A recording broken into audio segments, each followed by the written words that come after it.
Hi guys, welcome to my YouTube channel. ಇವತ್ತು ನಾನು ನಿಮಗೆ ಶಾವಿಗೆ ಪಾಯಸ ಹೇಗೆ ಮಾಡೋದು ಅಂತ ತೋರಿಸ್ಕೊಡ್ತಾ ಇದ್ದೀನಿ. ಬಾಣಲೆ ಇಟ್ಕೊಂಡು ಅದಕ್ಕೆ 2 ಟೇಬಲ್ ಸ್ಪೂನ್ ತುಪ್ಪ ಹಾಕೊತಾ ಇದ್ದೀನಿ. ಅದಕ್ಕೆ ಗೋಡಂಬಿ ಮತ್ತು ದ್ರಾಕ್ಷಿನ ಹಾಕೊಂಡು ಫ್ರೈ ಮಾಡ್ಕೊತಾ ಇದ್ದೀನಿ. ಆ ಗೋಡಂಬಿ ದ್ರಾಕ್ಷಿ ಎಲ್ಲ ಫ್ರೈ ಆದಮೇಲೆ ಅದನ್ನು ಒಂದು ಪ್ಲೇಟಿಗೆ ಎತ್ತಿಟ್ಕೊತಾ ಇದ್ದೀನಿ. ಮತ್ತು ಅದೇ ತುಪ್ಪಕ್ಕೆ ನಾನು ಶಾವಿಗೆನ ಹಾಕೊಂಡು ಫ್ರೈ ಮಾಡ್ಕೊತಾ ಇದ್ದೀನಿ. ಶಾವಿಗೆನ ಅದೇ ತುಪ್ಪದಲ್ಲಿ ಸ್ವಲ್ಪ ಚೆನ್ನಾಗಿ ಫ್ರೈ ಮಾಡ್ಕೋಬೇಕು. ಅದು ಗೋಲ್ಡನ್ ಬ್ರೌನ್ ಬರೋವರೆಗೂ ಫ್ರೈ ಮಾಡ್ಕೊತಾ ಇದ್ದೀನಿ. ಎಲ್ಲ ಫ್ರೈ ಆದಮೇಲೆ ಅದಕ್ಕೆ ನಾನು ಬಿಸಿ ನೀರನ್ನ ಆ್ಯಡ್ ಮಾಡ್ಕೊತಾ ಇದ್ದೀನಿ. ಶಾವಿಗೆ ಅದೇ ನೀರಲ್ಲಿ ಸ್ವಲ್ಪ ಚೆನ್ನಾಗಿ ಬೇಯಬೇಕು. ಶಾವಿಗೆ ಬೆಂದಿದೆಯಾ ಇಲ್ವಾ ಅಂತ ಟೆಸ್ಟ್ ಮಾಡೋದಕ್ಕೆ ಕೈನಲ್ಲಿ ತಗೊಂಡು ಇಸುಕ್ಬಿಟ್ಟು ನೋಡ್ತಾ ಇದ್ದೀನಿ. ಇವಾಗ ಬೆಂದಿದೆ. ಅದೇ ಇದಕ್ಕೆ ನಾನು ಹಾಲನ್ನ ಕೂಡ ಆ್ಯಡ್ ಮಾಡ್ಕೊತಾ ಇದ್ದೀನಿ. ಹಾಲೆಲ್ಲ ಮಿಕ್ಸ್ ಆದಮೇಲೆ ಅದಕ್ಕೆ ನಾನು ಸಕ್ಕರೆನ ಸೇರಿಸ್ಕೊತಾ ಇದ್ದೀನಿ. ಇಲ್ಲಿ ನಾನು 1 ಕಪ್ ಆಫ್ ಶುಗರ್ನ ಆ್ಯಡ್ ಮಾಡ್ಕೊತಾ ಇದ್ದೀನಿ.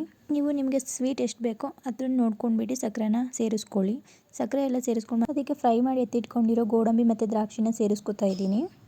ಅದನ್ನೆಲ್ಲ ಶಾವಿಗೆ ಪಾಯಸದಲ್ಲಿ ಮಿಕ್ಸ್ ಮಾಡ್ಕೊತಾ ಲಾಸ್ಟಲ್ಲಿ ಏಲಕ್ಕಿ ಪೌಡರ್ನ ಆ್ಯಡ್ ಮಾಡ್ತಾ ಇದ್ದೀನಿ ನಾನಿಲ್ಲಿ. ಇವಾಗ ಶಾವಿಗೆ ಪಾಯಸ ರೆಡಿ ಆಗಿದೆ. ನಿಮ್ಗೆ ಈ ವಿಡಿಯೋ ಇಷ್ಟ ಆದರೆ ಒಂದು ಲೈಕ್ ಮಾಡಿ. Thank you for watching. Please do subscribe to my YouTube channel.